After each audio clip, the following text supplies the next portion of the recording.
अयोध्या, वो नगरी जहां कभी उत्सव जन्म लेते थे, आज शोक ने डेरा डाल लिया है। राजमहल के दीपक जल रहे हैं पर उजाला कहीं नहीं है। सिंहासन पर बैठे हैं महाराज दशरथ, पर आज वे सम्राट नहीं। एक पराजित पिता हैं, दो वरदान, एक वचन, और उसी वचन ने राजा से उसका पुत्र छीन लिया। कैकेयी मौन है, मंथरा संतुष्ट, और दशरथ हर क्षण टूटते जा रहे हैं। अयोध्या की धरती कांप रही है, माताएं रो रही हैं, बच्चे पूछ रहे हैं क्या भगवान हमें छोड़कर जा रहे हैं।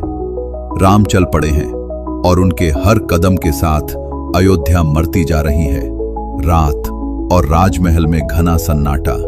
दशरथ अपने कक्ष में राम राम पुकारते हुए जीवन की अंतिम सांसें गिन रहे हैं। उनकी आंखों के सामने श्रवण कुमार का दृश्य है। वे कराहते हैं, आज मैं उसी कर्म का फल भोग रहा हूं।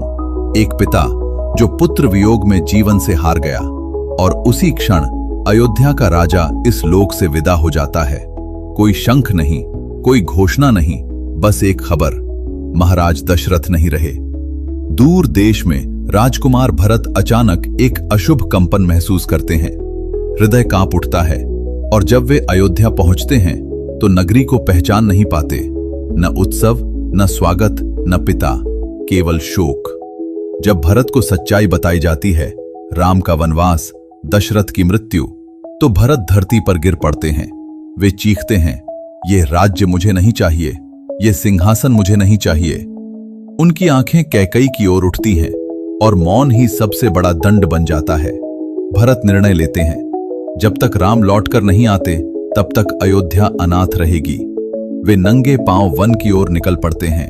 वन में जब भरत राम को देखते हैं तो राजा नहीं, एक भाई रो पड़ता है। वे राम के चरणों में गिरकर कहते हैं, भैया, अयोध्या आपका इंतजार कर रही है। पर राम उत्तर देते हैं, भरत, पिता का वचन मेरे प्राणों से भी बड़ा है।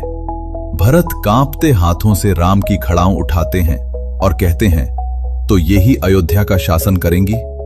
अयोध्या का सिंहासन खाली है, उस पर विराजमान है राम की खड़ाऊं, और भरत राजा होकर भी राजा नहीं।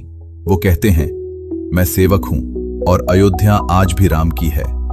ये कथा केवल राम की नहीं, यह त्याग की है, मर्यादा की है, और उस धर्म की है जो सत्ता से ऊपर होता है। यही है अयोध्या कांड, जहां राजा ने पुत्र खोया, भाई ने राज्य ठुकराया, और भगवान ने सबसे कठिन मार्ग चुना।